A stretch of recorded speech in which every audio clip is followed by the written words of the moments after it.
warahmatullahi wabarakatuh. Ya, selamat pagi, salam sejahtera untuk kita semua.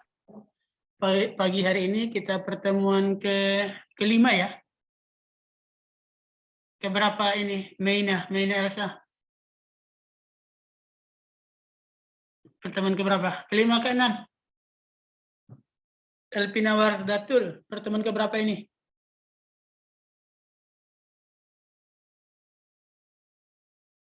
Elpina Wardatul. Ini belum mandi kayaknya nih, cuma nampang foto, mandi ke belakang dulu, cuci baju dulu, masak dulu. Pertemuan keberapa? Sabia?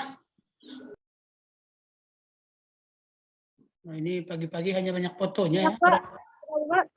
Pertemuan keberapa ini? Kelima kayaknya, Pak. Oh, yakin ya? Insya Allah, Pak. Kalau salah nanti saya kurangi nilainya ya. Turunkan jadi D. Pas 1 itu dengan Pak Bakti, 2 itu respirasi, 3 saraf, 4 hormon. Ya kayaknya yang kelima reproduksi, 6 nanti ekskresi. Nah ini Emina sudah selesai mandi. Sudah kelihatan wajahnya di kamera. Ya, hari ini kita bahas tentang sistem ekskresi. Jadi kita punya 9 sistem pada tubuh makhluk hidup. Sebagian besar 9 ya. Dan ke-9 sistem ini sama antara laki-laki dan perempuan. Tidak ada bedanya, hampir tidak ada bedanya. Beda-beda pun beda-beda dikit lah. Pada kulit misalnya beda dikit, pada otot beda dikit, tapi hanya beda dalam volume ya, tidak beda dalam struktur. Tapi sistem yang akan kita bahas hari ini beda jauh antara laki-laki dan perempuan. Ya, jadi dari 9 sistem yang ada pada tubuh makhluk hidup, nah satu sistem ini yang unik ya, karena tidak sama antar jenis kelamin. Ya, oke, PowerPoint-nya sudah saya share malam tadi, mudah-mudahan sudah dibaca. Jadi hari ini kita hanya menjelaskan yang mungkin lebih ke diskusi ya, dibanding menjelaskan secara detail. Ini gambar struktur dari organ reproduksi pada laki-laki. Jadi organ besarnya itu sebenarnya ada 4, baik laki-laki ataupun perempuan. Jadi kalau pada laki-laki ada testis untuk menghasilkan sel sperma, pada perempuan ada apa pasangannya Bella? Bella Astriana? Bella, ini belum pernah muncul. Iya, Pak. Nah, pinter. Apa pasangannya testis? Kalau pada laki-laki testis menghasilkan sperma. Kalau pada perempuan, apa pasangannya? Sel telur. Ya, sel telur hasilnya. Organ penghasilnya apa?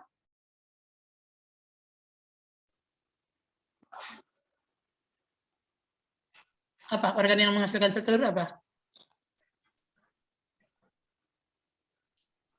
Masa nggak tahu punya sendiri? Apa Intania? Ovarium, Pak. Nah, pinter ya. Jadi ada testis pada laki-laki menghasilkan sperma dan ovarium pada perempuan untuk menghasilkan ovum atau sel telur. Kemudian saluran dari sperma disebut dengan banyak jenisnya ya. Ada namanya epididymis, ada namanya vas deferens. Ya, jadi kalau epididymis itu yang masih menempel pada testis. Jadi yang ini yang ukurannya lebih besar salurannya, ini namanya epididymis dan masih menempel pada testis. Nanti setelah keluar dari ini, dari testis, itu namanya vas deferens. Jadi beda ya. Kemudian selain letaknya yang berbeda, fungsinya juga berbeda. Kalau vas deferens itu semata-mata purely hanya saluran. Sedangkan epididymis itu ada fungsi pendewasaan di sana. Jadi sperma yang keluar dari tubulus seminiferus itu belum siap secara fungsional karena ekornya itu belum kuat untuk berenang. Nah, penambahan ekor itu terjadi di epididymis sampai siap untuk berenang nanti mencapai ke oviduct atau ke saluran telur. Jadi pembuahan di saluran telur ya, bukan di uterus. Oke, laki-laki punya epididymis dan vas deferens. Pada perempuan, pasangannya apa Nurul? Nurul Asih?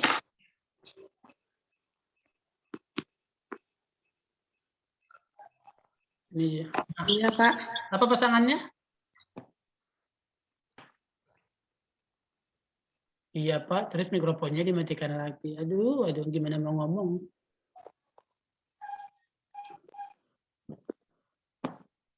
Apa pasangannya ini? Aida Aziza. Tubafalopi, Pak. Itu Buffalovi atau nama lainnya oviduct ya. Ovi itu ovum, duct itu salurannya. Jadi kalau pada laki-laki ada dua, ada epididymis dan vas deferens. Kalau pada perempuan hanya satu, oviduct. Dua deh. Salurannya satu, tapi kiri kanan. Jadi ovarium kiri, ovarium kanan. Kalau pada laki-laki hanya satu, ya vas deferensnya. Oke, nanti setelah pada laki-laki ini dari ini saluran yang seperti tali ini nanti masuk ke sini penyimpanan sementara yang kita sebut sebagai vesikula seminalis atau kantong semen. Nah, kantong semen Padang ya. Beda. Beda nggak apa beda semen dengan sperma? Siapa yang tahu? Ada yang tahu apa beda semen dengan sperma? Jadi ini namanya vesikula seminalis itu kantong semen bukan kantong sperma. Siapa yang tahu apa beda semen dengan sperma? Semen itu cairannya, Pak. Spermanya nggak masuk. Enggak, Pak. Semen itu cairan dan spermanya gabungan. Kalau sperma itu ya sel yang seperti kecebong itu yang memiliki kepala dan memiliki ekor. Itu sel sperma. Tapi ada fruktosanya, ada bulbouretranya. Jadi banyak cairan yang menyokong kehidupan sperma itu nggak disebut sperma. Ya, tapi total gabungan antara cairan tersebut, cairan kehidupannya itu, dan ditambah dengan spermanya disebut dengan cairan semen. Jadi disimpan di sini sebelum nanti diejakulasikan. Disimpan di sini biasanya kalau laki-laki dewasa itu sekitar 100 hari. Disimpan di sini. Jadi kalau 100 hari itu ya itu salah satu indikator kedewasaan ya yang disebut sebagai mimpi basah misalnya kalau untuk mengeluarkan cairan semennya dalam waktu 100 hari. Nanti dari vesikula seminalis baru keluar ya ke lingkungan melalui apa ini salurannya? Saluran apa? Ureter. Uretra. Uretra. Ureter itu yang dari ginjal ke ureter itu yang dari ginjal ke kantung kemih. Nah, kalau yang dari sini, ini dari atas ini, yang ini kan ada dua salurannya ini. Yang saluran ini adalah saluran sperma, yang ini adalah saluran air kencing, air urin. Jadi gabung dia, satu uretra dipakai berdua. Tapi tidak akan campur. Jadi mirip dengan di kerongkongan kita. Ini siapa ini yang lagi perbaiki laptop? Coba di-mute dulu, saya nggak bisa lihat siapa itu. Yang kresek-kresek. Ya, jadi di sini akan campur nanti. Ada sperma, ada urin yang masuk di sini bertemu di uretra. Tapi tidak akan bercampur karena di sini ada katup, ada kontrolnya. Nah, jadi kalau pengeluaran sperma itu ya lebih sedikit dibanding pengeluaran air urin. Ya, testis, epididymis, vas deferens, vesikula seminalis, dan uretra. Tapi di uretra itu ada alat kopulasi ya yang disebut dengan penis. Jadi bukan uretra tok sebagai organ kelamin laki-laki ya. Jadi uretra saja tanpa penis itu belum berfungsi secara maksimal ya. Jadi 4 ada testis, 5 sih ya, testis, epididymis, vas deferens, vesikula seminalis, dan uretra plus penis ya yang ada di sini. Itu pada laki-laki. Ini gambar histologi mungkin sudah dapat di waktu struktur hewan ya. Jadi sperma dibuat di sini di banyak-banyak pabrik-pabrik kecil ya, rumah-rumah kecil yang kita sebut sebagai tubulus seminiferus. Jadi laki-laki itu dikatakan subur ya kalau 1 ml cairan semennya itu mengandung minimal 2 juta sel sperma. Jadi walaupun yang membuahi nanti hanya 1 ya, tapi kalau kekentalan ya tidak sampai 2 juta sel sperma per mililiter itu tidak bisa dikatakan subur ya, karena akan dimatikan dalam perjalanan menuju ke oviduct. Banyak hambatan yang akan ditemui oleh sel sperma. Jadi banyak yang akan gugur di perjalanan. Ya, di sini produksinya ya kalau diperbesar lagi seperti inilah bentuk dari tubulus seminiferus. Ya, ini penampakan luarnya. Ya, di sini testis. Testis ini nanti akan dibalut oleh penggantung testis yang kita sebut sebagai skrotum. Ya, jadi ada penutup bagian luar yang bisa mendekatkan dan menjauhkan testis dari tubuh. Jadi penggantung ini elastis. Kalau cuaca sedang panas, itu testisnya menjauh dari tubuh. Tapi kalau cuaca sedang dingin, testisnya itu merapat ke tubuh. Ada yang tahu alasannya? Kenapa testis dijauhkan dari tubuh ketika panas? Kenapa didekatkan ke tubuh ketika dingin? Karena testis tadi kan mengandung sperma, Pak. Kalau kena panas, dia bakal terdenaturasi atau bakal hancur, Pak. Karena sperma itu dari protein. Nah, di vesicula seminalis itu dalam tubuh malahan nyimpannya, lebih panas. Vesicula seminalis itu kan di dekat kantong kemih tadi, lebih panas malahan itu di dalam. Karena ada cairan semennya, Pak. Karena sudah ada cairan semennya, jadi kalau di testis belum ada cairan semennya. Jadi testis dijauhkan dari tubuh itu agar suhunya lebih rendah 2 derajat dibanding tubuh. Bukan penyimpanan yang dipermasalahkan, tapi proses produksi. Jadi proses produksi sperma itu lebih terganggu ketika suhunya panas. Ya, jadi itu alasannya kenapa diletakkan jauh dari tubuh. Ya, jadi kalau cuaca dingin itu produksi sperma lebih baik, lebih banyak. Ya. Jadi kalau laki-laki pakai pakaian ketat, ya biar terlihat macho, itu seksi, itu malah nggak bagus untuk perkembangan spermanya. Ya, karena suhu testis itu dibuat harus lebih rendah dari suhu tubuh. Oke, kita lanjut. Ini proses pembentukan sperma sudah dapat mungkin di perkembangan hewan. Awalnya dari spermatogonium, nanti berkembang menjadi spermatid primer, menjadi spermatid sekunder, menjadi spermatid, dan akhirnya menjadi spermatozoa yang siap untuk fertilisasi. Berapa lama kira-kira prosesnya ini? Dari spermatogonium sampai ke spermatozoa, ada yang tahu? Butuh waktu berapa lama? Kalau ovum kan tahu ya, 28 hari.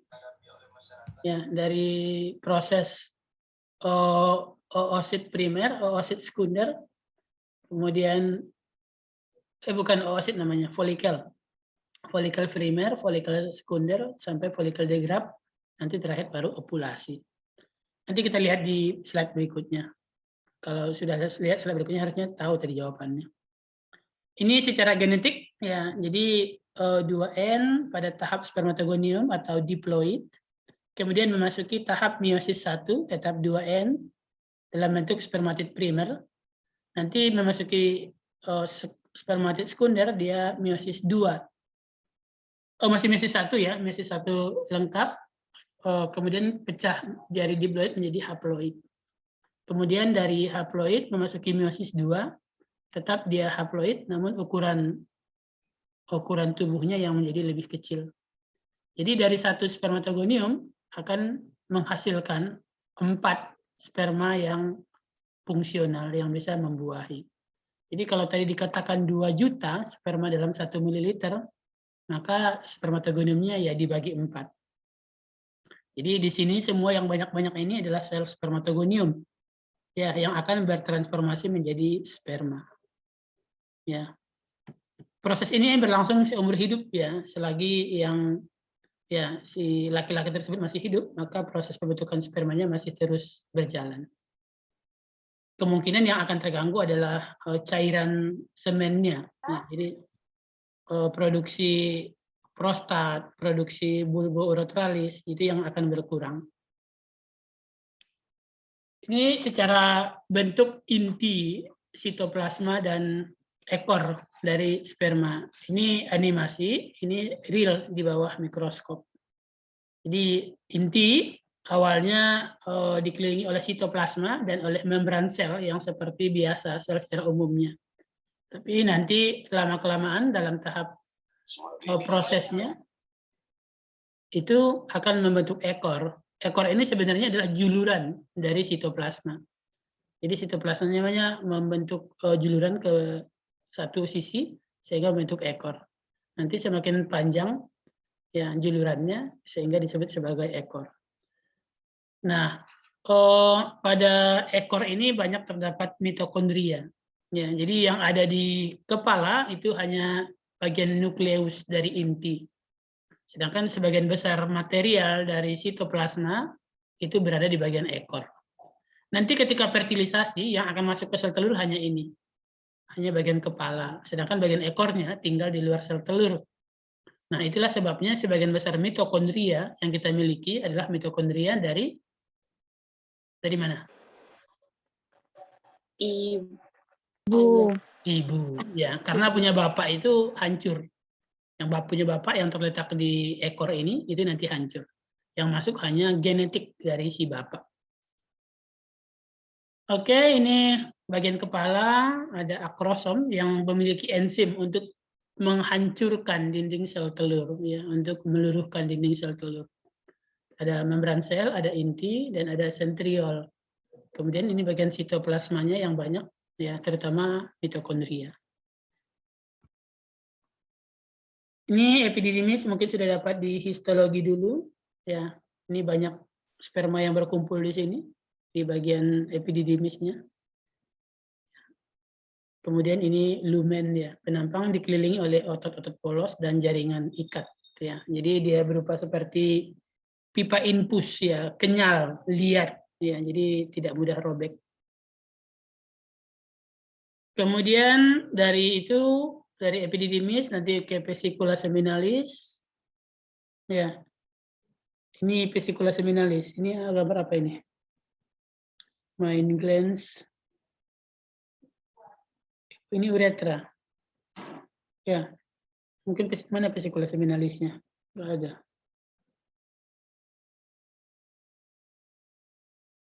Ya, ini apa? Ini saluran tengah dari uretra. Lubang tempat lewatnya, dan di sekitarnya itu banyak terdapat cairan-cairan yang memberi kehidupan, yang memberi lendir, ya, memberi air kepada sperma. Sehingga konsepnya gini, ya, ikan hanya bisa berenang di dalam air, ya, ikan tidak bisa berenang di darat. Nah, sperma itu juga konsepnya berenang. Jadi kalau dia kekeringan, dia mati. Jadi harus diberikan lingkungan yang basah, lingkungan yang akuatik, bukan lingkungan yang kering. Jadi wajar ketika banyak di sini kelenjar-kelenjar yang memberi cairan. Ya, total semuanya itu yang kita sebut dengan cairan semen, ya, pada sperma. Oke. Terakhir ini organ kopulasi, ya, atau organ apa? Untuk menginfiltrasikan sel sperma ke tubuh pasangannya. Jadi utamanya adalah uretra sebenarnya yang membawa sperma dari vesicula seminalis, ya. Kemudian didukung oleh yang warna biru ini yang disebut sebagai corpus cavernasum. Corpus cavernasum ini mirip dengan epitel transisional.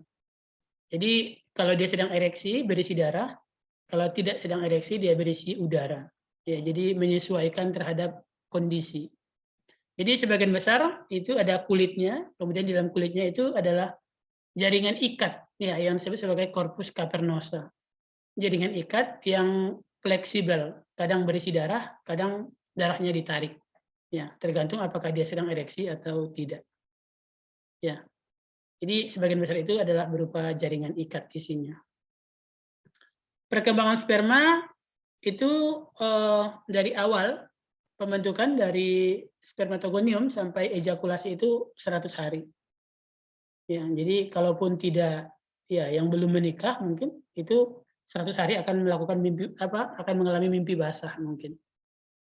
Kemudian 74 hari itu bersifat semi motil, jadi belum bisa bergerak. Jadi andaikan pun digunakan untuk membuahi itu tidak akan subur. Jadi 26, ya, setelah 74 hari baru dia bisa digunakan sebagai sperma yang fungsional. Perjalanan di epididymis itu 20 hari, ya, menempuh 6 meter perjalanan di epididymis. Kemudian di vas deferens itu 6 hari. Berikutnya adalah organ reproduksi pada wanita. Tadi sudah kita katakan bahwa ada ovarium ini yang seperti corong, ya, ovarium kiri, ovarium kanan ganti-gantian sekali sebulan. Kalau misalnya bulan November ovarium ini, maka bulan Desember ovarium yang sebelahnya. Jadi normalnya setiap wanita hanya memiliki 1 sel telur pada rahimnya setiap bulan. Nah, kalau ada wanita yang memiliki sel telur 2 dalam waktu 1 bulan di rahimnya, itu dianggap sebagai kelainan. Jadi kalau ada 2 sel telur di rahim, itu kemungkinan anaknya nanti kembar. Karena sel telur 2, sedangkan sperma itu unlimited, ya, tidak terbatas. Berapapun sel telur yang ada di rahim, ya bukan di rahim sih, di ovidak di sini biasanya pembuahannya. Berapapun sel telur yang ada di sini itu akan dibuahi. Jadi kalau muncul di sini 1, muncul di sini 1, pada bulan yang sama, maka akan anak kembar nanti. Kembarnya kembar apa kira-kira? Identik, non-identik? Tidak identik, Pak. Kenapa tidak identik? Karena kalau yang identik sudah pembuahan baru dia terbelah menjadi 2, Pak. Karena ini kan sel telurnya memang beda, Pak. Ya, sel telurnya beda, sel spermanya beda. Jadi nggak identik. Bisa jadi jenis kelaminnya sama, bisa jadi jenis kelaminnya berbeda. Tapi walaupun jenis kelaminnya sama, itu nggak mirip cirinya. Karena mereka berasal dari sel sperma yang berbeda, berasal dari sel telur yang berbeda. Ovarium nanti akan mengeluarkan sel telur, misalnya robek di sini, ditangkap oleh corong atau ampula, corong dari ovidak, dibawa, jalan ke sini, berapa hari ini perjalanannya? Ada yang tahu berapa hari? Dari sini mulutnya ini, sel telur dibawa jalan sampai nanti masuk rahim. Ini rahim namanya, ya. Nanti di ujung rahim ini ada namanya serviks atau leher rahim yang sering mengalami kanker. Ya, kemudian di sini bagian luarnya ada vagina. Ada yang tahu kenapa bagian serviks itu sering kanker?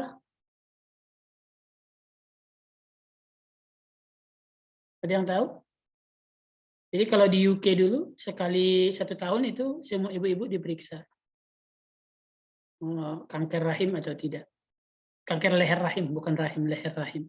Karena posisinya sangat dekat dengan luar. Jadi ya sangat apa ya, mudah rentan terinfeksi. Apalagi bagi wanita yang sudah melahirkan, ya. Melahirkan 3-4 kali, ya sangat rentan leher rahimnya ini terpapar ke lingkungan luar. Jadi ovarium, ovidak, rahim, dan vagina. Itu 4 organ reproduksi utama pada perempuan. Di sini nanti menghasilkan sel telur di bawah perjalanan menuju rahim. Masa subur itu adalah masa perjalanan sel telur dari sini sampai ke sini. Hanya itu masa subur. Kalau sudah masuk ke rahim, sudah tutup. Tunggu bulan berikutnya. Jadi sekitar 5 atau 4 hari masa subur itu. Selama perjalanan dari ujung sini sampai ke ujung sini. Jadi pembuahan itu terjadinya di ovidak, bukan di rahim. Oke, ini gambar dari ovari. Ini yang melepaskan 1 sel telur. Ini sel telurnya yang mau dilepaskan. Nanti bulan November dibuang 1, ditangkap oleh corong dari ovidak. Nanti setelah lepas, maka dia akan mengkerut, ya, sampai namanya ya corpus luteum. Nanti hilang, degenerasi. Terus ini bakal sel telur yang baru yang akan berkembang bergiliran, 1 keluar setiap 2 bulan. Ya. Jadi kalau pada 1 ovarium, 1 setiap 2 bulan. Apakah wanita akan subur setiap saat seumur hidup? Enggak. Tidak, Pak. Tidak akan mengalami menopause. Nah, akan mengalami menopause. Kira-kira kenapa? Apa masalahnya sampai wanita tidak subur seumur hidup? Apanya yang terbatas? Sel telurnya, Pak. Nah, sel telurnya kan banyak ini. Tapi kan bisa habis, Pak. Lama-lama habis waktunya. Kita lihat, ya, ini perkembangan dari sel telur. Bisa dilihat di sini ada before birth, jadi sebelum kelahiran. Di sini ada childhood, fase anak, ya, dari sampai dari bulan mulai menstruasi sampai ke mengalami menopause. Jadi beda dengan laki-laki yang proses pembentukan spermanya itu dimulai dari spermatogonium ketika sudah pubertas. Ya, kalau pada perempuan pembentukan perubahan dari oogonium, ini oogonium, ke sel oosit primer itu waktu di kandungan ibunya. Ya. Jadi waktu lahir ke dunia itu sudah terbatas jumlah sel telurnya karena semuanya sudah dalam bentuk oosit primer. Kalau pada laki-laki waktu lahir ke dunia itu masih bentuk spermatogonium. Nah, kalau pada wanita sudah dalam bentuk oosit primer. Jadi oogoniumnya nggak ada lagi. Ya, sudah dalam bentuk oosit primer. Nah, oosit primer itu nanti dari anak-anak sampai mengalami pubertas itu banyak yang hancur, banyak denaturasi. Dan saat pubertas itu jumlahnya tinggal sekitar 340-350. Sudah dalam fase oosit, ya, sudah dalam fase oosit primer, 350-an. Itulah yang dikembangkan nanti menjadi satu sel telur dalam setiap bulan. Ya, jadi kalau kita belah ovarium, kita tidak akan menemukan oogonium. Beda dengan ketika kita membelah testis, kita akan menemukan spermatogonium. Siapa itu yang... Siapa itu? Suara siapa tadi itu? Biar saya tanya. Itu kayaknya malah ngobrol. Siapa tadi yang bunyi itu?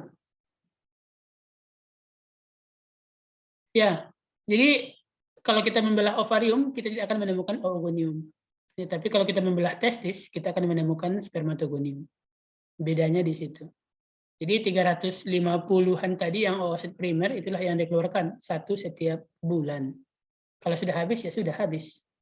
Tidak ada lagi yang mau dikeluarkan. Sehingga pindah ke fase yang namanya fase menopause.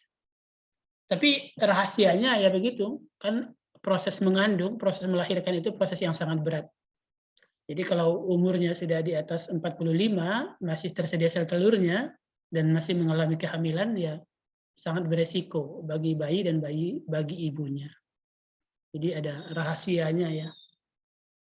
Jadi lihat di sini tidak di sini awal perkembangannya bukan oogonium ya. Jadi awalnya itu sudah oosit. Nanti berkembang sampai menjadi sel telur yang siap untuk dibuahi.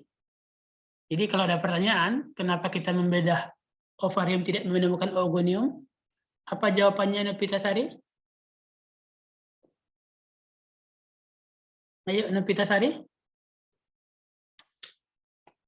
Iya, Pak. Kenapa kalau kita membelah ovari tidak menemukan oogonium? Karena tadi pada wanita saat lahir langsung dalam bentuk oosit primer, Pak. Nah, pinter ya. Jadi sudah dalam bentuk oosit primer. Jadi tidak akan menemukan oogonium. Kapan oogoniumnya akan ditemukan kira-kira? Kalau kita membelah ovari siapa?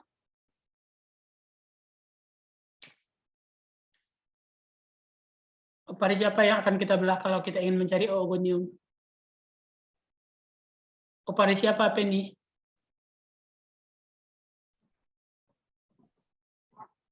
Iya, Pak. Ovari siapa yang akan kita belah kalau kita ingin mencari oogonium? Ovari wanita, Pak. Ada yang tahu apa jawabannya? Kalau kita ingin mencari oogonium, Janin. ovari janin yang harus. Oh, iya, Pak. Jawabannya ovari wanita. Ya iyalah, masa ada ovari laki-laki. Bapak, fetus sama janin sama kan? Fetus, janin, embrio. Ada yang tahu nggak bedanya? Jadi, Mungkin zigot sama embrio yang beda, Pak. fetus sama embrio beda. Umurnya ya, jadi kalau 3 bulanan setelah fertilisasi itu mungkin namanya masih embrio. Kalau sudah di atas 3 bulan, sudah kelihatan organ-organnya. Jadi sebenarnya dalam usia 120 hari itu sudah lengkap. Jadi matanya, hidungnya, semua rambutnya mungkin belum ya. Jadi sudah lengkap organnya, cuma belum siap untuk hidup di luar rahim. 6 bulan, 7 bulan itu sudah bisa dilahirkan. Tapi nanti ya ketika lahir harus dibantu dengan banyak dukungan ya. Itu bedanya ya.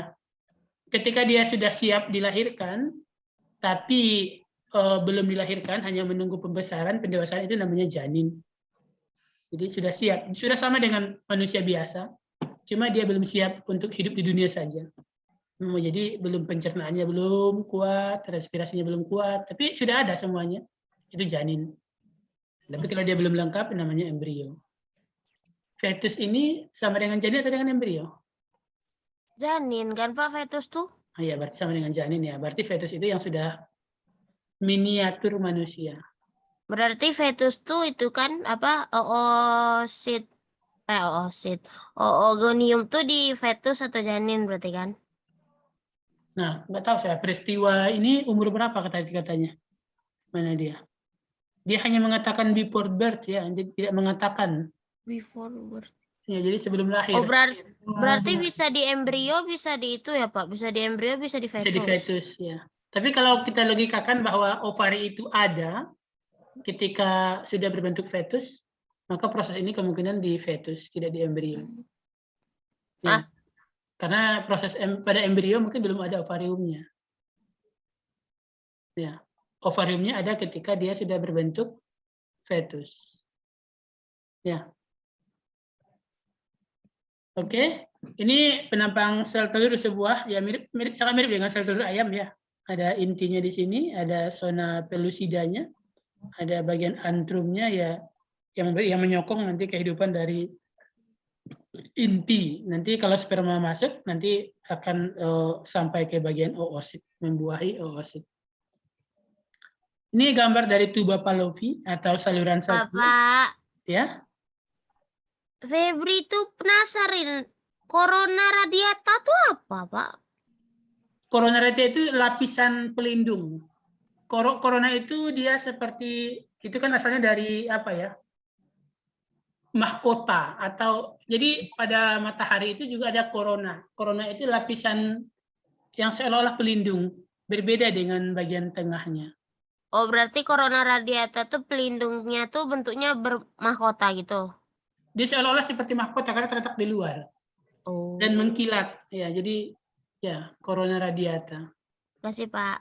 Jadi kan kita tahu virus corona itu karena dia memiliki jumbal-jumbal di bagian pinggirnya yang spek-spek itu ya, yang seperti mahkota.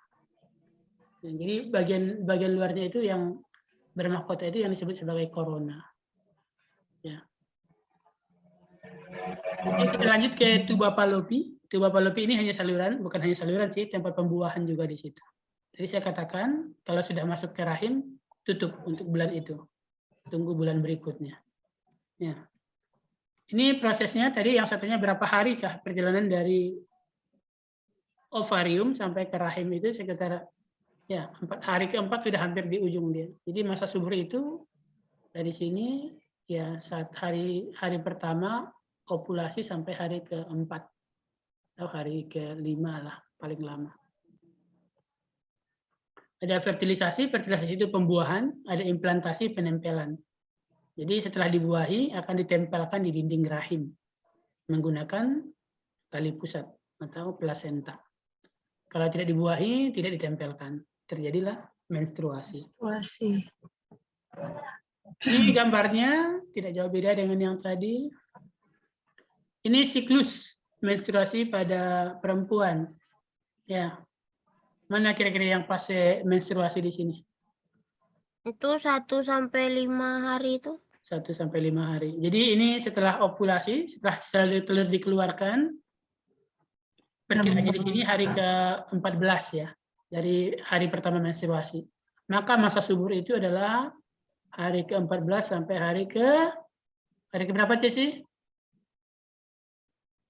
Tambah berapa 14-nya? Apa, Pak? Saya nanya Cesi malah begini. Oh, maaf, Pak. 14 tambah berapa, Cesi?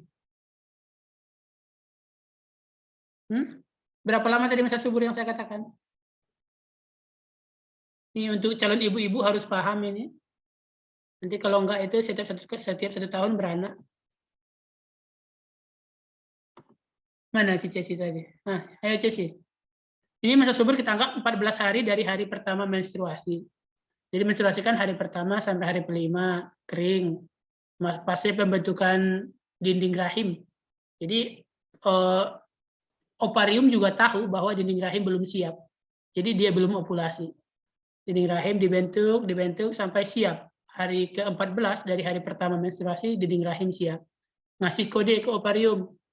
I am ready, katanya. Jadi ovarium mengeluarkan sel telur. Toing, keluar. Nah, sel telur ini hanya punya waktu terbatas. Kalau nggak ketemu sperma dalam hari, berapa hari tadi Nurul?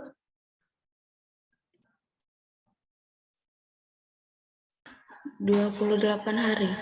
Langkah lamanya itu. Berapa hari tadi Sandy? 11 hari, Pak. Aduh, kenapa kemana-mana itu? Berapa hari Mia? Sekitar 4 hari, Pak. Nah, 4 hari itu Mia yang jawab, yang memperhatikan. Yang tadi itu ngerumpi berarti ya. Jadi hanya 4 hari, jadi dari hari ke-14 sampai hari ke-18 atau hari ke-19. Itulah yang masa subur. Tapi sperma juga punya umur. Ya, sperma itu umurnya sekitar 72 jam. Jadi kalau ada sperma menunggu di rahim, menunggu di ovidak, sekitar hari ke-12 itu bisa kehamilan. Karena dia masih hidup ketika ovumnya keluar. Atau hari ke-11. Ya.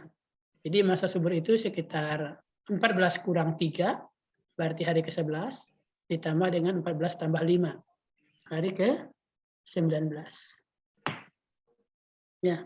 Bisa Elpina? Coba ulang lagi kapan masa subur itu? 4 hari setelah menstruasi, Pak.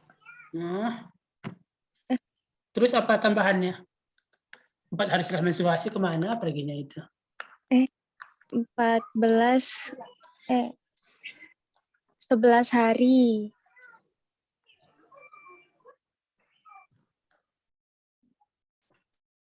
Coba siapa yang saya ulangi lagi ya. Jadi sperma punya umur 72 jam sebelum dia mati.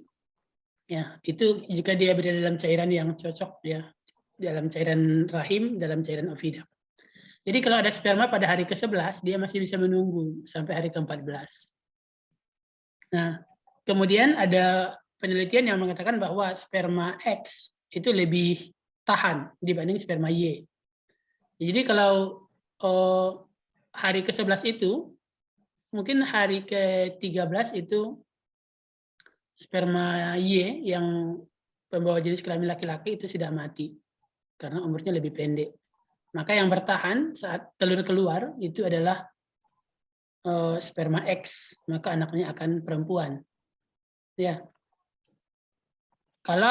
Bedanya lagi sperma Y itu berenangnya lebih cepat, tapi dia gampang mati.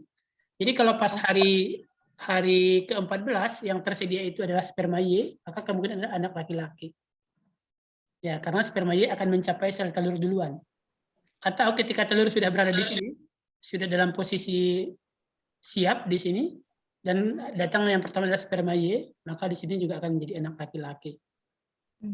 Ya, jadi masa subur itu adalah 14 dikurang 3 hari, karena sperma punya waktu hidup 3 hari sebelum ovulasi.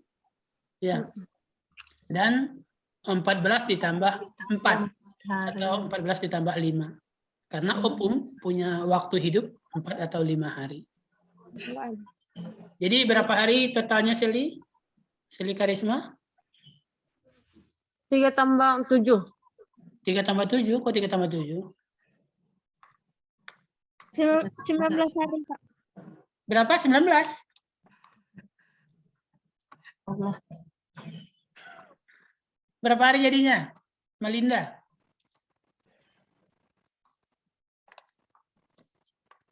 Melinda Dewi Cahya?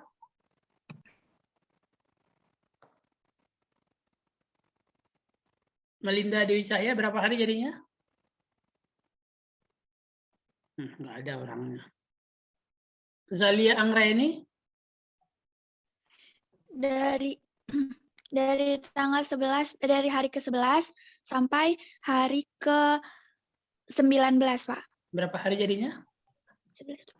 8 hari, Pak. 8 hari, 8 Pak. hari sampai 9 hari, Pak. 7 sampai 8 hari. Yang itulah yang masa subur dalam setiap bulan. Nah, ini perkembangan hormon. Jadi saat hormon LH, luteinizing hormon, dan FSH, follicle stimulating hormone tinggi, itulah fase sel telur dikeluarkan. Biasanya pada saat ini suhu tubuh meningkat 0,5 atau 1 derajat.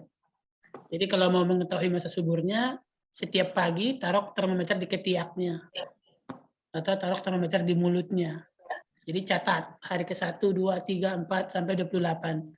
Saat suhu tubuhnya naik 0,5 atau 1 derajat, itu adalah fase di mana terjadi pelepasan sel telur. Ya. Kemudian fase ini juga terkait dengan estrogen yang tinggi. Siapa ini? Ya, kemudian progesteronnya rendah. Ya, jadi hormon yang mempengaruhi proses ovulasi itu ada LH, ada FSH, ada estrogen. 3 hormon ini. Kalau 3 hormon ini tinggi, maka akan terjadi ovulasi. Nah, setelah ovulasi maka progesteron tinggi. Progesteron ini digunakan untuk mempersiapkan dinding rahim. Jadi terserah dibuahi atau tidak. Ketika sudah ovulasi, kita kembali ke gambar tadi, ini, maka ini akan ditebalkan setebal-tebalnya. Ya, ini pekerjaan si progesteron. Terserah ada bayi atau tidak yang akan menempel. Kalau ternyata tidak ada nanti bayi yang menempel, maka si progesteronnya merajuk, ya, turun lagi dia, datar lagi. Akibatnya ini akan mengalami peluruhan karena tidak dipertahankan oleh si progesteron. Tapi kalau ada si bayi yang menempel, maka progesteronnya tinggi terus, ya, untuk mempertahankan dinding rahim. Oke, ini adalah gambar dari dinding rahim yang akan luruh, ya, yang akan dari sini misalnya, ya, akan dibuang ketika bayi tidak ada yang menempel. Jadi ketika menstruasi yang keluar itu bukan hanya darah, tapi juga ada otot, ada juga pembuluh darah, ada pembuluh saraf, ya, bagian dari endometrium yang dibuang. Ini beberapa kelainan dalam sistem reproduksi penyakit, ya, ada kanker testis, kanker prostat, prostatitis, ya, banyak kanker uterin, dan kemudian juga, ya, ini sudah berumur berapa sekarang? 20 Pak, jangan nambah-nambah, Pak. 20. Jangan nambah-nambah. Febrina mungkin 25 lah, ya. Jadi harus paham yang namanya sexually transmitted disease, ya. Jadi kalau nanti kan akan memiliki suami, akan memiliki istri, ya. Jadi harus paham penyakit-penyakit yang akan menular. Jadi harus periksa suaminya, harus periksa istrinya. Ya, ada yang namanya gonorea, sifilis, klamida, ya, herpes, banyak penyakit-penyakit yang menular, tambah lagi dengan AIDS, yang hepatitis yang bisa menular. Ya, jadi lebih baik menunda pernikahan dulu 3 bulan, 6 bulan sampai pasti sehat, ya, daripada nanti setelah menikah malah terjadi penyakit-penyakit yang menular karena hubungan suami istri. Itu saja yang ingin kita bahas dari sistem reproduksi. Ada yang ingin ditanyakan? Bapak. Ya? Febrina. Ayo, Febrina. Berarti satu sel sperma itu cuma ada 1 kromosom, ya, Pak? Iya, betul. Kalau nggak X, Y. Iya. Sedangkan kalau sel telur tuh dia nerima apa aja, mau X, mau Y masuk semua. Iya. Tapi ini hanya menerima 1 sel sperma, kan? Jadi dia hanya menerima 1 X atau 1 Y, tidak mungkin dua-duanya. Kalau anak kembar 3 tuh, Pak, berarti sama semua itunya, jenis kelaminnya, ya? Kan kita cek lagi, dia apakah kembar identik, non-identik. Kalau dia kembar non-identik, itu sel spermanya beda. Bisa 2, bisa 1, isi 1 sel telurnya tuh, ya, Pak? Kok isi sel? Enggak. Kalau kan tadi mana dia? Kita kembali ke. Ada orang tuh kembar 3, Pak. 2 cewek, 1 cowok. Berarti 2 sel telurnya, kan? Sebentar. Ya, ini ya masa subur. Jadi ovarium sini mengeluarkan. Harusnya ini bulan November. Gantian, yang ini bulan Desember. Jadi 1 kali 2 bulan. Tapi ada wanita yang mengalami kelainan, kedua ovariumnya mengeluarkan sel telur pada saat yang bersamaan.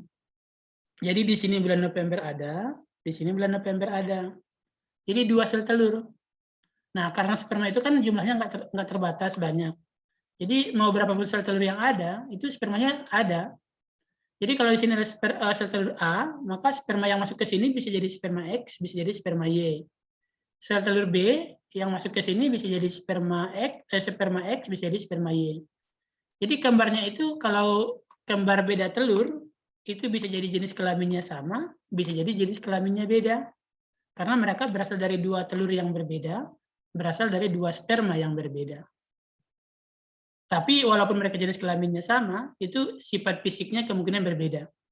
Karena mereka sel telurnya beda, sel spermanya beda. Itu namanya kembar non-identik. Ya, berasal dari sel telur yang berbeda. Biasanya kalau wanita seperti ini, tiap melahirkan akan kembar. Ya, karena dia sistem tubuhnya itu setiap bulan mengeluarkan 2. Jadi setiap kali dibuahi 2. Jadi setiap kali melahirkan kembar. Jadi cukup. Kalau kembar 3 tuh Pak, 1. Kalau kembar 3, 4, 5, 7 dan seterusnya itu kemungkinan kembar identik. Jadi kan saat sel telur sudah dibuahi sperma, dia akan mulai perkembangan. Ada namanya morula, blastula, gastrula, neurula. Seharusnya saat buah anggur ini berkembang, dia itu satu tangkai, jangan mecah. Karena mereka satu individu yang sama. Tapi ada beberapa wanita, karena gangguan hormon, gangguan radioaktif, gangguan yang lain, jadi satu anggur ini pecah. Menjadi 2, 3, 4, 5 anak. Dan masing-masing berkembang menjadi satu anak yang berbeda. Tapi kalau kasusnya seperti ini, maka kembarnya akan identik. Karena mereka dari sel telur yang sama, dari sel sperma yang sama. Maka jenis kelaminnya akan sama, bentuknya sama, nakalnya juga mungkin sama. Karena mereka sel telurnya sama, sel spermanya beda, sama. Hanya karena ketika sedang berkembang mereka pecah. Dan masing-masing pecahan menjadi satu individu yang utuh. Ya, tapi ingat, normalnya wanita 1 kali melahirkan hanya 1. Tapi jangan pula dikatakan yang kembar itu abnormal, ya, yang kembar itu dikatakan secara fisiologis itu di luar normal. Ya. Kan sekarang bisa diprogram Pak kembar tuh. Gimana caranya? Dirangsang biar pecah. Itu yang apa tuh, yang artis-artis tuh banyak anak kembar tuh katanya diprogram. Nggak tahu saya gimana programnya. Ya kalau memaksa sel telur, nggak bisa itu kayaknya. Memaksa masing-masing ovarium menghasilkan sel telur pada waktu yang bersamaan, nggak bisa itu. Paling mungkin bisa ya itu memecah. Jadi waktu tahap morula itu digunting-gunting, misalnya dibayangkan buah anggur kita pecah. 1 anggur menjadi dipisahkan ke 1 petri disk. Nanti 1 anggur tumbuh menjadi 1 individu baru. Ya, bisa mungkin seperti itu. Itu akan kembar identik semua anaknya, sama. Tapi kalau kembar non-identik kayaknya nggak mungkin. Karena harus menghasilkan sel telur 2 pada bulan yang sama. Ya, ada lagi pertanyaan? Izin bertanya, Pak. Ayo, Sarotin. Untuk beberapa kasus itu kan sering terjadi hamil anggur. Nah, itu tuh sebenarnya apa, Pak? Memang sel telur yang dibuahi atau memang tanpa adanya pembuahan? Terima kasih, Pak. Hamil anggur, ini berbahaya. Siapa ada yang pernah mengalami keluarganya? Belum, Pak. Belum Pak, tapi sering ada di berita. Jadi hamil anggur itu hamil di luar rahim. Kenapa? Apa kira-kira bahayanya kalau hamil di luar rahim? Ada yang tahu apa bahayanya? Itu apa namanya? Rentan. Bukan menyendat, apa namanya? Jadi hamilnya kan harusnya di sini nih yang disiapkan kantong dan disiapkan apa namanya, biar anti benturan. Jadi disiapkan dinding yang tebal. Nah, ada yang hamil anggur itu hamilnya di sini. Jadi si embrionya nempel di sini. Akibatnya nggak mungkin ini mengembang membesar untuk ketika janinnya berkembang, nggak mungkin dia dinding tuba fallopi ini membesar. Akibatnya nanti pecah, pendarahan. Ya, dan itu sangat berisiko kalau tidak cepat-cepat dioperasi. Pendarahan di dalam tidak bisa ditutup, tidak bisa pendarahan terus-menerus ya. Apalagi kalau sampai pecah, berarti pendarahannya banyak ya. Janinnya juga menyebabkan pendarahan, pecahnya opidak juga menyebabkan pendarahan ya. Itu yang hamil anggur. Jadi hamil anggur itu hamil yang tidak pada posisi rahim.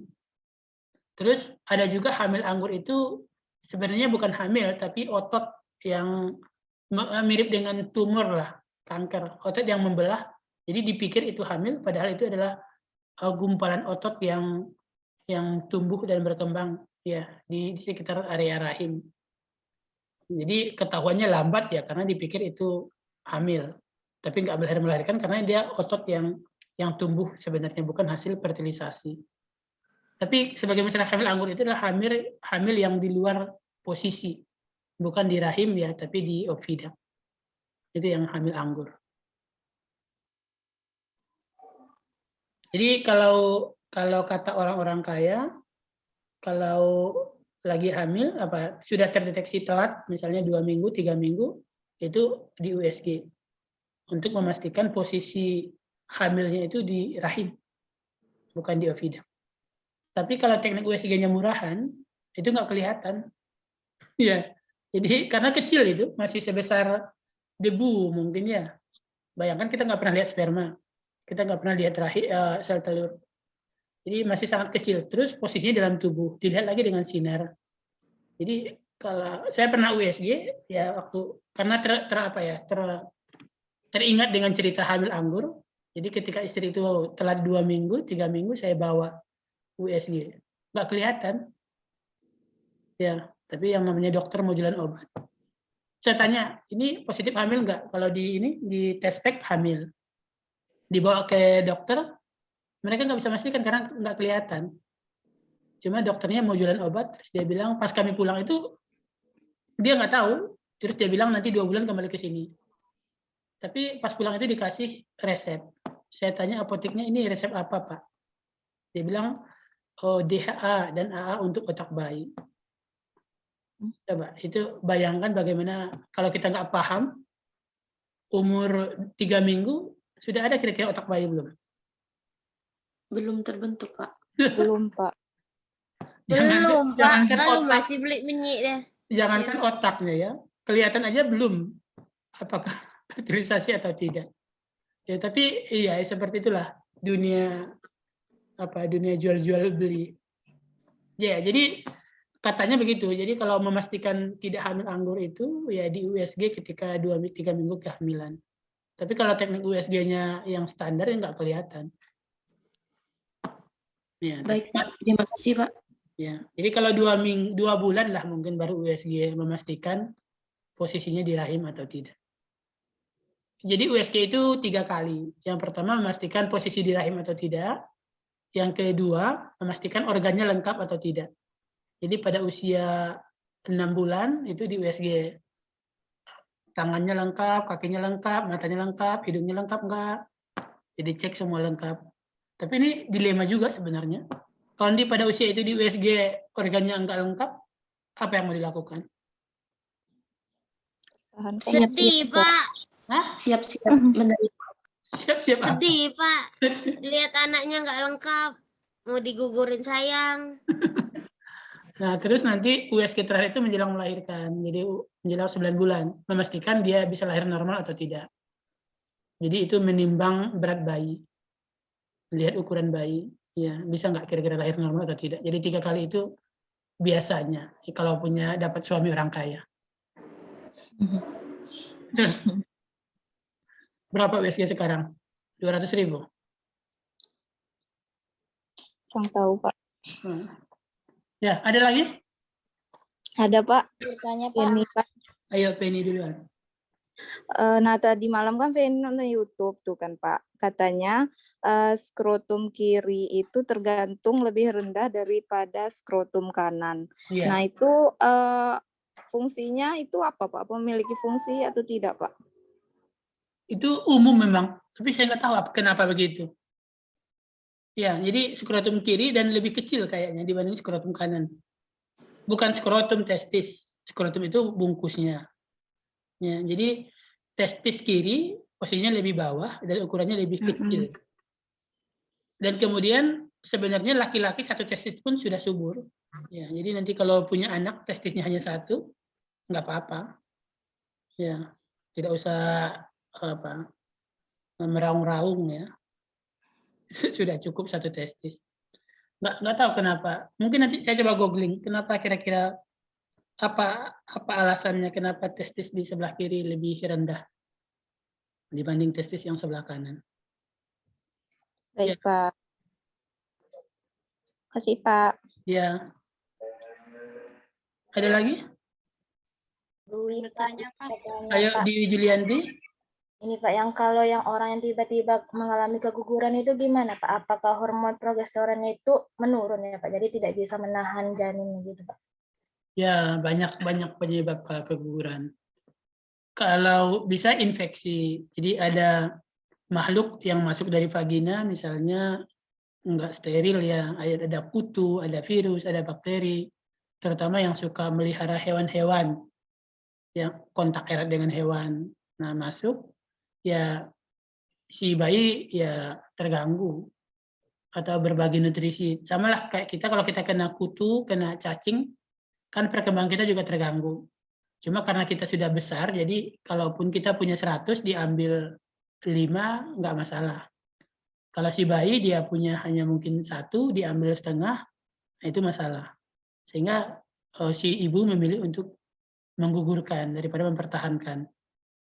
Itu hormonal si ibu. Jadi ada penyakit toksoplasma, penyakit apalagi yang berujung keguguran. Itu biasanya karena virus, karena ada infeksi yang masuk ke rahim. Vagina itu terbuka, jadi ketika buang air misalnya ya, buang air mungkin sudah diajarkan dari dulu dari mana ke mana, dari depan ke belakang ya, membersihkannya, jangan dari belakang ke depan, karena dari belakang ke depan nanti bakteri yang dari anus bisa masuk ke vagina. Ya, Pak. Kemudian keguguran berikutnya benturan. Jadi walaupun sudah dikasih ketuban, sudah dikasih endometrium, ya tapi kalau benturannya kencang, ya jatuh juga. Ya, jatuh dari motor misalnya ya. Kemudian psikologi ibu. Psikologi mempengaruhi hormon. Jadi tubuh kita memilih prioritas. Jadi ketika si ibu terancam nyawanya, dia akan melepaskan semua yang dianggap tidak penting, termasuk melepaskan bayi.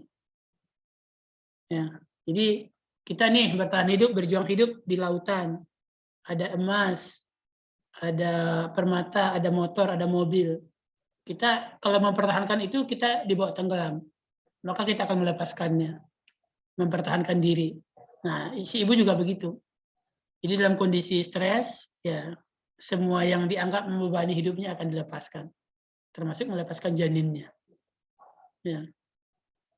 Jadi banyak penyebab keguguran. Ya.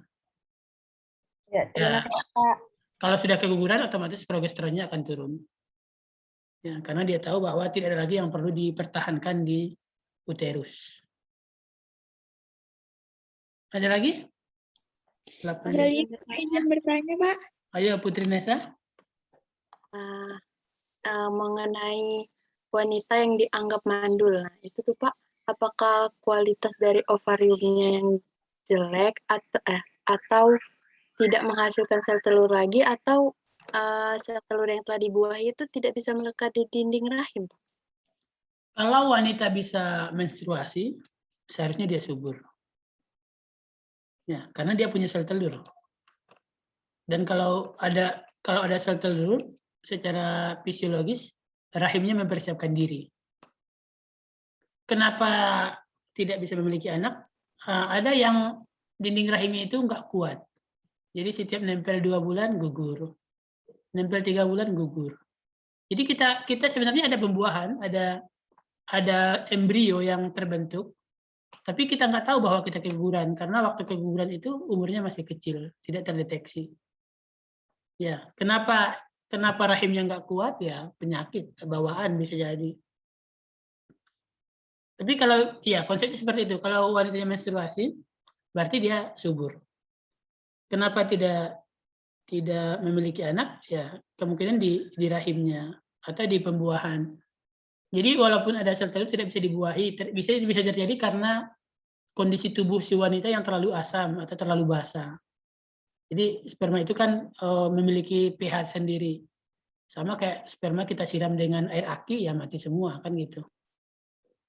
Jadi tingkat asam basa tubuh si perempuan, kemudian kekuatan rahim si perempuan untuk mempertahankan janin, banyak faktor yang mempengaruhi apakah suatu janin itu bisa dipertahankan atau tidak.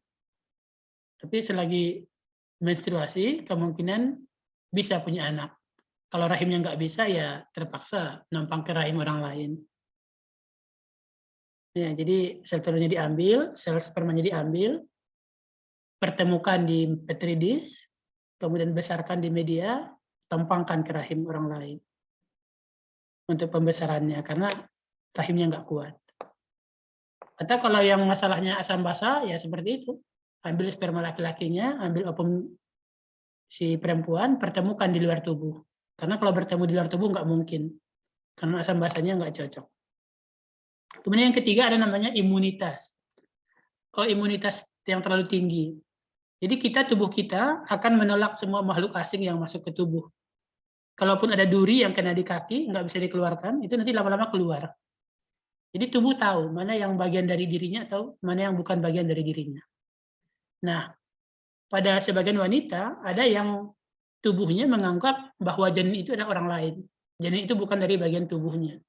Jadi autoimunitas. Jadi setiap kali ada janin menempel dihancurkan, dilawan, digugurkan. Karena dianggap bukan bagian dari tubuhnya. Jadi secara teori 1 bulan, 2 bulan pernikahan harusnya hamil. Tapi enggak. Biasanya sampai 4-5 bulan. Karena tubuh wanita itu belum terbiasa menganggap sperma itu sebagai bagian dari tubuhnya. Perlu pengenalan awal.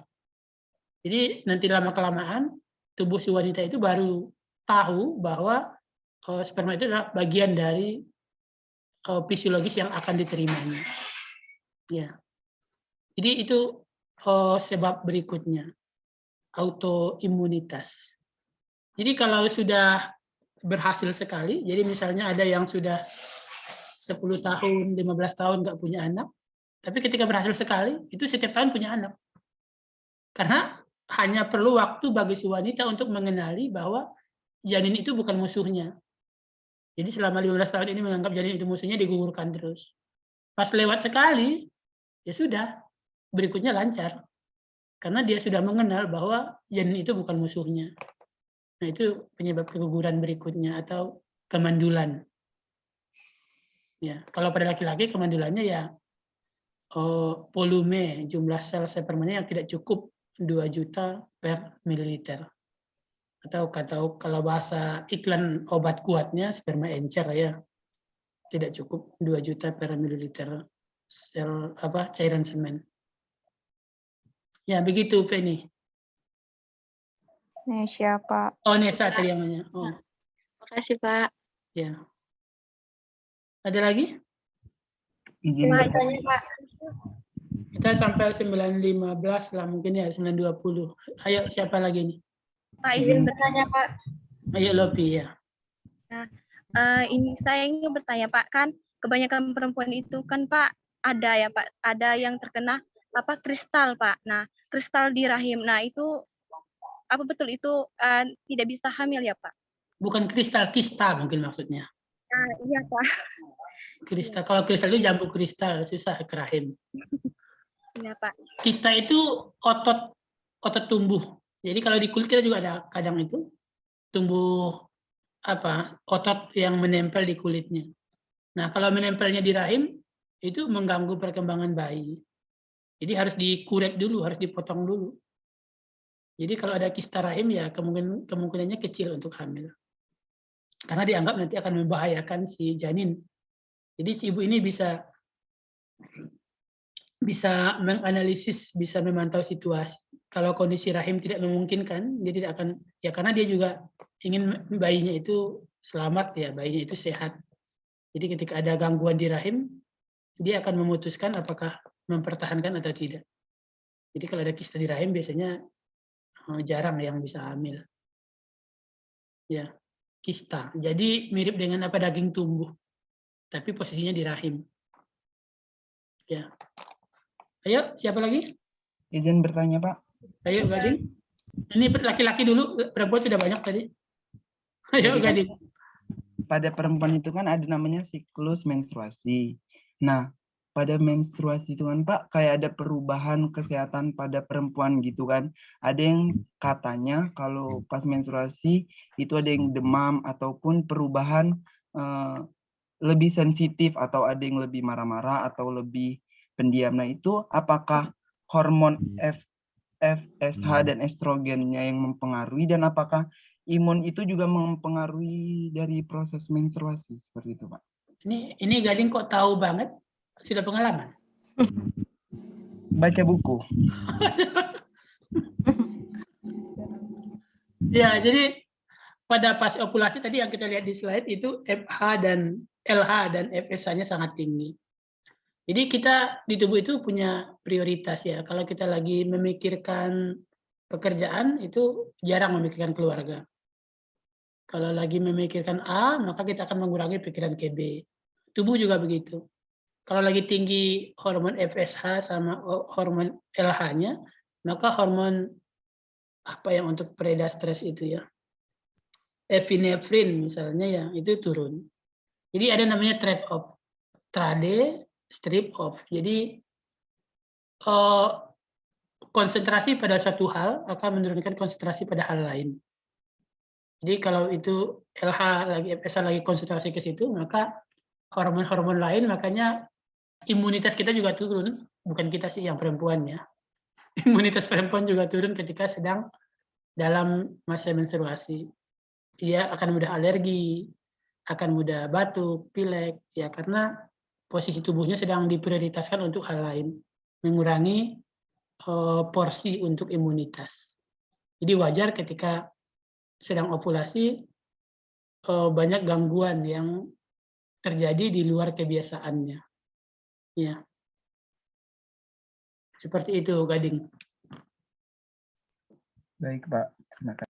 Ya, nanti kalau jadi suami, ya dipahami dicatat tanggalnya. Kalau tanggal segitu, tiba-tiba istrinya uring-uringan, ya pergi saja. Nanti kembali 5 hari berikutnya. Tapi biasanya kalau uring-uringan ditinggal begitu, malah makin parah. Jadi diam saja, dengarkan, tutup telinga. Tapi jangan ketahuan kalau tutup telinga ya. Jadi diam di situ, ya. Pura-pura mendengar, Pak. Ya, pura-pura mendengar ya. Ada lagi yang lain? Izin bertanya, Pak. Ayo Intania. Kan ada kasus yang menstruasinya tuh sampai sebulan gitu, Pak. Terus mengeluarkan darah terus.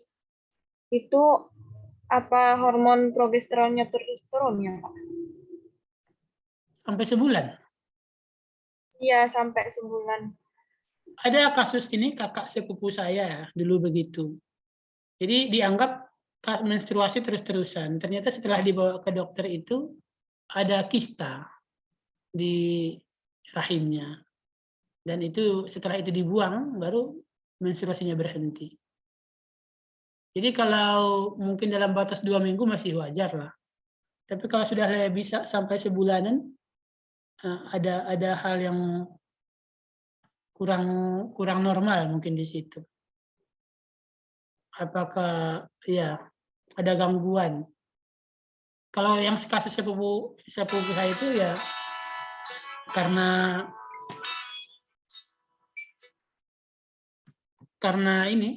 ada kista pada rahimnya. Ya, normal tadi kan saya katakan bahwa ketika tidak ada bayi, progesteron turun. kemudian menstruasi. Dalam hitungan beberapa hari, kemudian nanti akan naik lagi LH dan FSH-nya.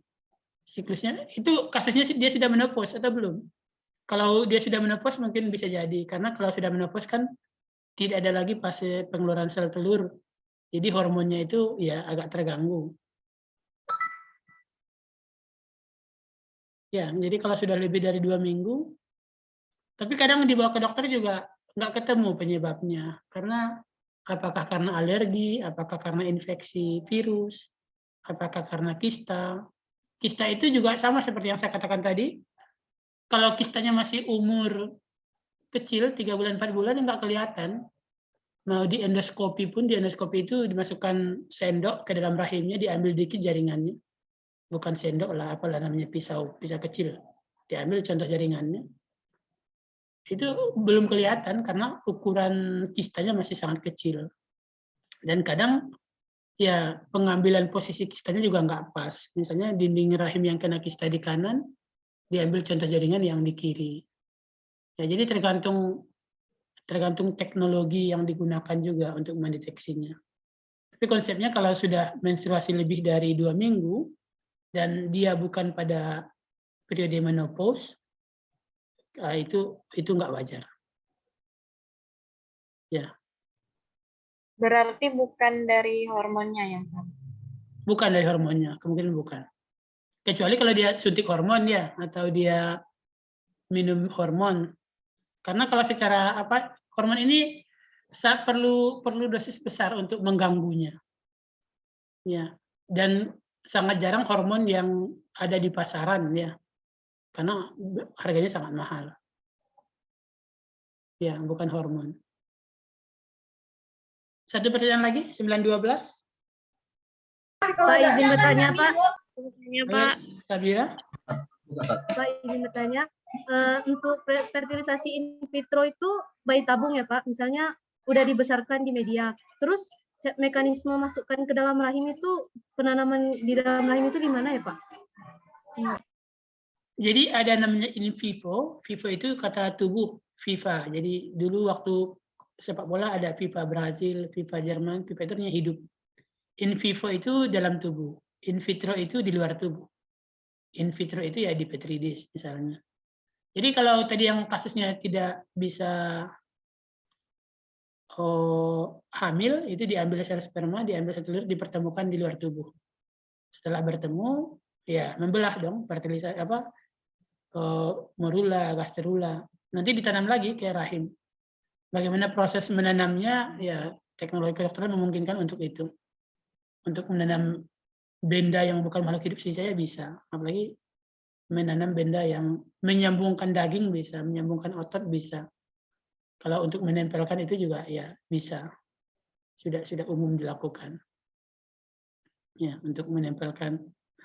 Dan itu otomatis nanti ketika sudah ditempelkan, otomatis nanti si progesteron akan tahu bahwa ada janin yang menempel di dinding rahim dan akan dibantu. Bisa jadi juga ketika akan ditempelkan itu diberi hormon progesteron duluan agar rahimnya menebal. Ya. Jadi kalau yang punya duit banyak ya sudah banyak sekarang teknologi untuk